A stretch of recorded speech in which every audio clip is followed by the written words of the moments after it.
If you may please the court, my name is Stephen Gurian, attorney for Appellant, Adrian Aymerich. Counsel, would you like to reserve some time for rebuttal? Yes, 2 minutes. There are two main issues on appeal here. Whether the notice of acceleration that was admitted into evidence was properly admitted under the business records exception to hearsay, as well as whether or not there was a violation of the best evidence rule and rules governing authentication. In this instance, there were two entities that were servicing the loan that was the subject of this mortgage foreclosure action. The first entity was AmTrust Bank. They purportedly sent the notice of acceleration to the appellant, and somewhere along the way, several years after the loan was sent to my client, Nationstar Mortgage acquired servicing rights and ownership of the loan post sending of the notice of acceleration. At trial, Nationstar had one witness to testify, which was a corporate representative of Nationstar. Nationstar attempted to bring in the notice of acceleration under the business records exception to hearsay. However, they failed to satisfy all 4 prongs of the business records exception to hearsay test found in Israel v. State. All 4 prongs must be met. It is a conjunctive test. So if one prong is not met, then admission would be in error.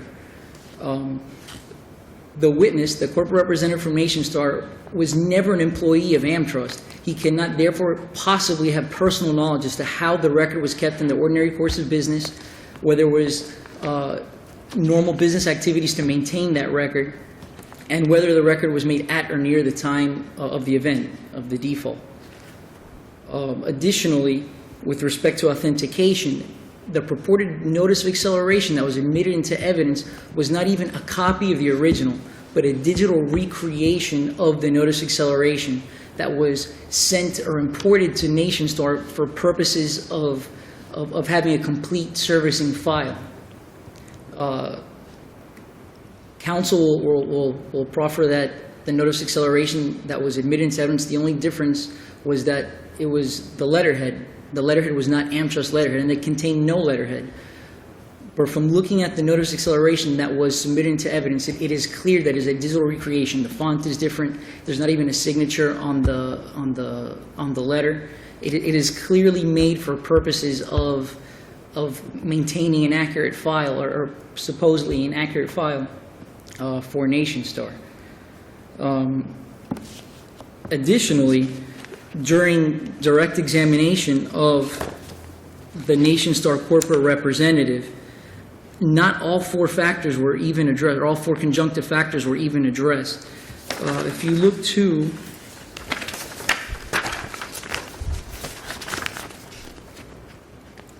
page 270 of the record on appeal, about halfway down, it starts about line 18, you'll see the line of questioning with respect to laying the proper predicate for the business records exception. You'll see there are blanket questions and just responses of yes. The case of Yang versus Sebastian Lakes Association,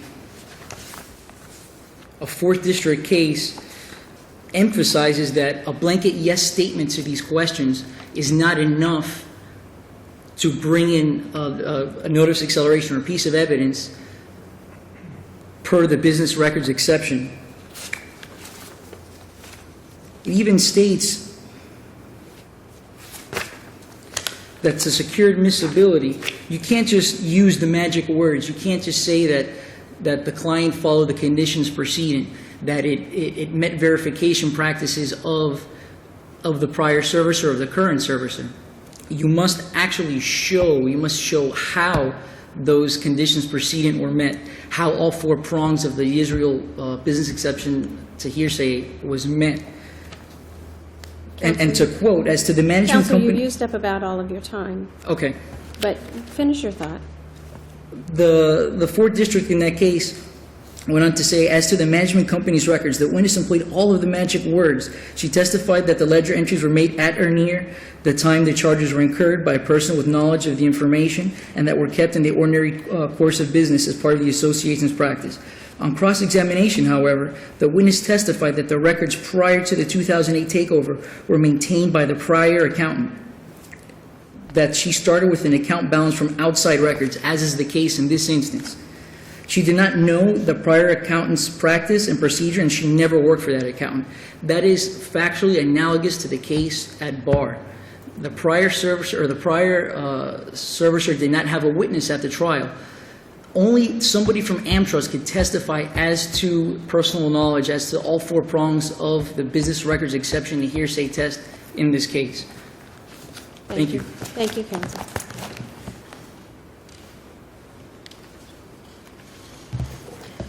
Good morning, Your Honors. May it please the Court, Henry Bowles with Ackerman LLP for the plaintiff below, Nationstar. We're here because Mr. Aymerich failed to make a mortgage payment for more than 4 years. But the real question he raises is whether or not the condition precedent of a notice of default was sent. That's correct, Your Honor. There's no dispute that his clients hadn't been paying a mortgage payment for a very long time. That's correct, Your Honor, and it's important that it's understood, excuse me, that all the elements of the foreclosure case beyond the admission of this specific default letter were conceded and stipulated to at trial. So we are here on, yes, that one discrete issue. And to jump right into it, the trial court's evidentiary ruling is well supported, and the trial court's ruling was made within its broad discretion. Mr. Chibnik, who was a testifying witness here, clearly authenticated the letter as the notice that was sent back in July of 2010. He made clear that the document is what it purports to be, a letter that was sent on the date that it represents. He provided clear testimony as to all of the foundational elements that are required by 90.8036 and the Israel case, that this record was made at or near the time of the event. The record was made by or from information transmitted by a person with knowledge. The record was kept in the course of a regularly conducted business activity, and it was a regular practice of the business to make such a record. It's ignored in the opposing briefs, but that foundational testimony is in the record at pages 270 to 271 and throughout the transcript. And that wasn't the end of it. This wasn't a case where there was a formulaic recitation of the events with yes answers and nothing further. Mr. Chibnik explained how he was able to provide the foundational testimony that I just referred to. He described that the document was created by AmTrust, stored within its system. He described how the letter was transferred to Nationstar and how all of the documents and information were verified for accuracy and were in keeping with the required business practices. He testified that as a part of the incorporation process, that process entailed inspection of AmTrust records and its business practices to ensure that they were in compliance with Nationstar's and what is required by the industry. Mr. Chibnik made clear that he was familiar with the prior servicers' practices and records due to his everyday immersion in similar loans, including over 100 files that originated with AmTrust. So this is not a case of the formulaic recitation and nothing further. There's a lot more supporting how these foundational elements could have been presented to the court and the basis for this witness's knowledge. And it's important to note that in the WAMCO case, which is cited in our brief, is completely ignored in the opposing briefs. And that is a case that stands for the quite simple proposition that the records of a prior servicer can be admitted as the business records of the second servicer, provided that those documents were integrated into the successor servicer's records in the regular course of its business. That's clearly the law set forth in the WAMCO case and also the Glarum case, again cited in our brief in footnote 2, which also makes the specific provision that there is no per se rule that digital information from a prior servicer cannot be authenticated by the second servicer after it's brought in. So there's important law that's on all four squares that this can come in, this can be authenticated through the second servicer's testimony, and there's no per se rule, as counsel tries to argue in his briefs and essentially tried to argue here today, that the testifying witness had to have worked with the prior servicer to admit their business records. That just isn't the law, Your Honors. It's a mischaracterization. And again, to re-reference the WAMCO case, if you look at page 233 of that case, once the foundational knowledge and the foundational testimony is made, the burden is on the opponent of that evidence to show that it's unreliable. In response to all the testimony that Mr. Chibnik provided, they were able to cast nothing that shed any doubt or suggested any unreliability of the record. At best, they elicited from Mr. Chibnik that he did not work at the prior servicer, and as I just stated, that's just not a requirement of the law. In fact, Mr. Aymerich himself took the stand and could offer nothing beyond, I don't have any recollection of receiving this record. He could not even deny that he received the letter. Did he allege in his an affirmative defense or answer that he did not receive it? That's the sole affirmative defense on the record in this case, Your Honor. Yes, was that the breach letter required by paragraph 22 of the mortgage was not sent. Was not sent. It doesn't say was not received. Well, Your Honor, if you look at paragraph 15 of the mortgage, which is in the record, I can provide you a specific site, but it's paragraph 15 of the mortgage deems that when the lender is giving notices to the borrower, that notice is deemed received upon being sent. And that's a contractual provision that's applicable here in this case. So the trial court was well within its discretion in overruling the defense objections and admitting the default letter. The trial court was in the best position to make that call, and that call should not be overturned. To briefly address the Yang case, which my opponent just referenced, this is a completely different situation. In Yang, as he testified, as my opponent noted, the testifying witness for the second management company of the HOA could not even state where the starting balance was, how the numbers, became. In this case, it's a completely different situation. We have a note in mortgage signed by the borrower, entered into evidence without objection. The starting point is right there with a fixed amount of principal, a fixed amount of interest. And so from a starting perspective, it's no big deal, no difficult matter for a servicer, whether it be the first one or the second one, to verify that the records were complete.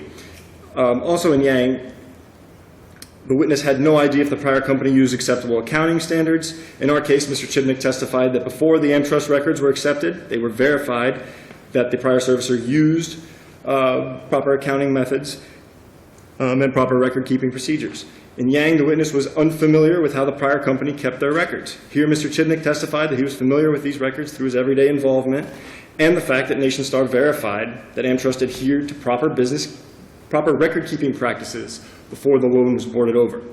In Yang, the witness could not refute the claim that an $18,000 payment had been made. There was sworn testimony in the Yang case that we made an $18,000 payment. Here's the information regarding the cashier's check that it went in on.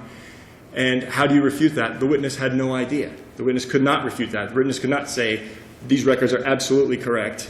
There was no other payment. The witness said, no, I suppose, they said something along the lines of, I suppose that is possible. They raised an issue of unreliability, of Absolutely, the veracity of the document or the record-keeping process itself. An issue of unreliability that is completely absent from this record, yes. So for all of those reasons, you say there was adequate testimony to support the trial court's determination? Absolutely, Your Honor, that is correct. That is our position, that the evidentiary ruling was well within the court's broad discretion, who was in the best position to make that call. And you would ask us to? I would ask you to affirm the decision of the trial court, to affirm the judgment, as the evidentiary rulings were well within its broad discretion. Thank you. That's my position. Thank you, Your Honor. Counsel, you have 2 more minutes. Thank you, Your Honor. To somewhat counter the point that counsel made, I can cite another case, the Hunter v. Aurora Loan Servicing case, which is also squarely on point. You cannot impute knowledge from that verification process. You cannot substitute it for personal knowledge. In that case, the witness testified that he had knowledge because of a standard mortgage industry practice. Other servicers retaining loans and then selling them off and changing hands several times. The court ruled in that instance that it is not enough to substitute for personal knowledge. Specifically, the court stated that his testimony about standard mortgage industry practice only arguably established that such records are generated and kept within the ordinary course of the mortgage loan servicing. Additionally, during cross-examination, the trial court attorney, my predecessor, was even cut off when trying to refute the 4-pronged test found in Israel. And as a matter of fact, on page 2, Did you raise that issue here on appeal?